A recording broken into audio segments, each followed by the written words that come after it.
Nancy Vieira Couto. She is the author of poetry collection, A Face in the Water, and a chapbook, Carlisle and the Common Accident. Her awards include not one, but 2 NEA fellowships and an Agnes Lynch Starrett Prize. You know the more names there are to the prize, the more money you get. She was born in New Bedford, Massachusetts, received a BS in education from Bridgewater State College and an MFA from Cornell University. She now lives in Ithaca, New York, where she is the poetry editor of EPO.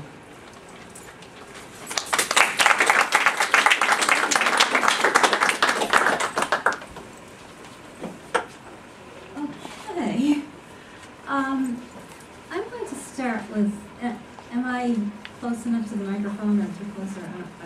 Okay. I'm going to start off with a couple of love poems. And the first of these is my contribution to the food theme of the reading. It's not about bacalhau. I have written a poem in which a bolinho de bacalhau comes to a bad end, but it's too long and silly to read tonight. So when I was growing up in New Bedford, Friday was fish day, and the fish that we usually had on Friday, usually as fish and chips, but not always, was haddock, which was plentiful then and delicious, and it's still delicious, but no longer as plentiful.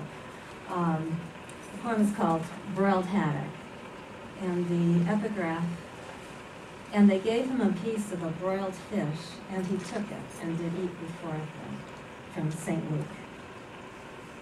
Believing's more than seeing. You bear witness your way, I mine. Just last night, didn't you touch your finger to my wound, press the lingering flesh until it gave and parted? Wasn't that a miracle? So I, asking less, scoured the ordinary fluorescence of supermarkets for evidence, to drench with clarified butter, dredge with crumbs. Sometimes I make the sign of the cross in parsley. You're coming for dinner.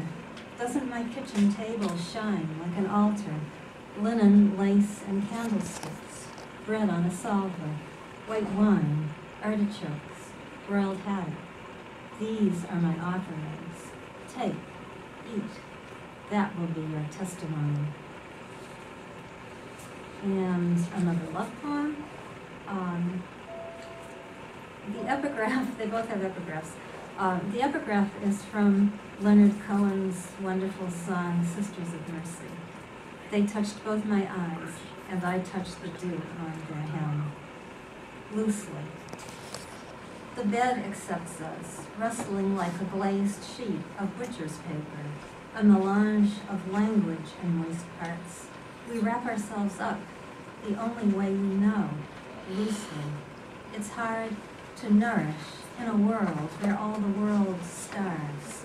So I explore the priest's sack that hoods your other eyes, try to feed sight, fingertips cool and quick as spoons. Not enough, nor is it when you probe the hunger strung like beads along my fringed hem. A melange of fingers and tongues, we make each other whole as best we can, while the world starves. This parable, though parched, we nurse, relentless, on rivers of living water. And the next poem that I'm going to read doesn't fit in at all with the theme of the reading, but it was fun to write and it's fun to read. I guess it fits in with culture, but it doesn't fit in with Portuguese-American culture. I was doing some research for a series of historical poems that I've been working on forever. And I read in a 19th century history book, in a footnote, that the Mohawk dialect of the Iroquois is said to have only 11 letters, A, E, H, I, K, N, O, R, S, T, and W. And I understand that the people who decide these things had a meeting and they've added another letter to it, Y. But that was only a couple of years ago. And I think it's sort of like sometimes Y in the vowels in the English language. Anyway, I thought, wouldn't it be fun to see if I could write a poem using only those letters? So I did. And here it is. Poem in the letters of the Mohawk alphabet. Who she is, she wants to know. on Water Street in the stone store. Where she is, she knows she wants no worse to wear on Water Street in the stone store. Oh, roar her heart. Oh, hear her north, the snow she shines. Her sharks are near, her store is sorrow. She who knows she is no saint, is heat, is show, is taste, is thirst. On Water Street in the stone store. Is torn, is worn, is arc, is arrow. Is near the shore, O stone the oar, O nearer to thee, O sea, O we, who know no sin, who throws the stone on Water Street in the stone store. And the next poem is actually another one from the historical series. It takes place in Ogdensburg, New York in 1855. When progress is coming, gas has just come into Ogdensburg, so now they have street lamps lighting the streets. And the main character is an Italian woman who has come to the United States, and she's now living as the mistress to a very wealthy European man in Ogdensburg, New York.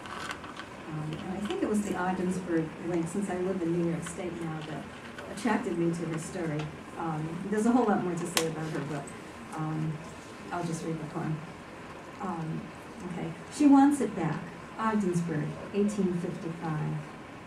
I want it back, she says in her soft language.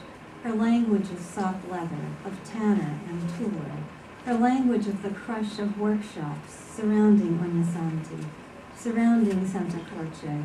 Her language of Giotto, Ghirlandaio, Brunelleschi. Her language of lost wax and what is found across the bridge of gold, the intricate links and clasps of love. I want it back, she says, as she recalls the genuflections of the sisters, sponged and tall in their hard habits. She thinks she knows how hard it is to want as they want, to want from the whole soul's soft tuck and clutchlessness.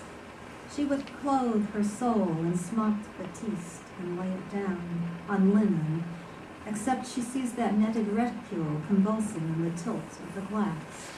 I want it back, she says, wanting it back, knowing how the hard world bends, but won't bend backward to that soft doll she is, all skin and gathered wool, telling her sins like beads strung on flosses of desire, who once believed herself forgiven if the wafer moon dissolved and reappeared to spill its milky light across the dark. So much for that outgrown old cut sleeve of hope. Wanting it back has become a habit, not the hard habit of the sisters, but a ruffled softness, a lettuce at the soul's fluttered hem. The lamplighter unhooks his ladder in the drizzle and moves on, his oilskin hat reflecting each new soft waltz of light. Beneath his feet, the gas expands, snugs, nuzzles the slick walls of the hard pipes.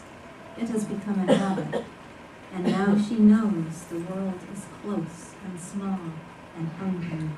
Each new modern miracle girdling hard, pulling in the bone meridians. The lamplighter on his rounds strings his past behind him like some bright zodiac, his future dark as ours. I want it back, she whispers, but the soft world will burst its nap before that blessed gift is given twice, and now she knows. And I'm going to read a couple more poems, short ones.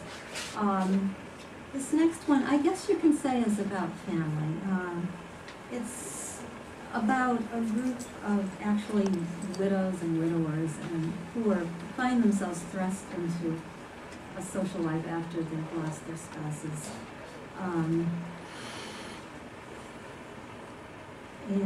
this one and the next one are from, they're in my chapbook. And this one is also in the anthology, the Vieira anthology.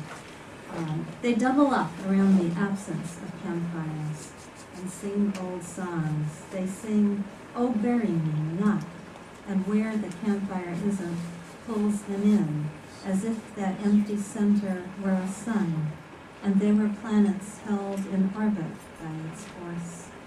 Where the campfire isn't is the denser for its being bereft of visible warmth. And they double up for warmth, but also for distraction, silliness, the small jealousies surfacing, the women with their perms, perfumes, and clip-on earrings acting coy, and the men in polo shirts and pork pie hats talking loud, competing fiercely for undivided attention. They know that if they look into where the campfire isn't, they will see the flappers' cloches and silk stockings. They will see running boards, Rita Hayworth, wedding rings, ration books, babies, bungalows, and lawnmowers. Every now and then, someone puts another log on top of where the campfire isn't. They must be very careful not to watch too closely.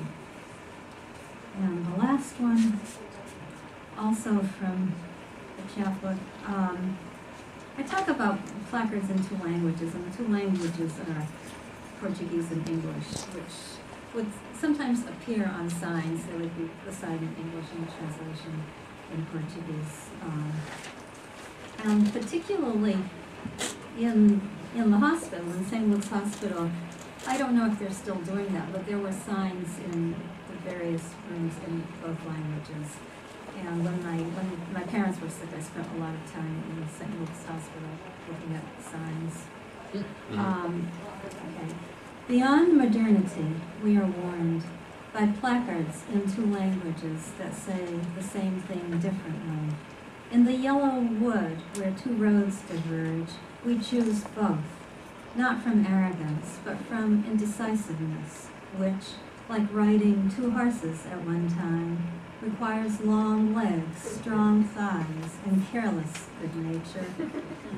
The world flicks by, each leaf magnified, as we sample this new bar soap, that breakfast sandwich.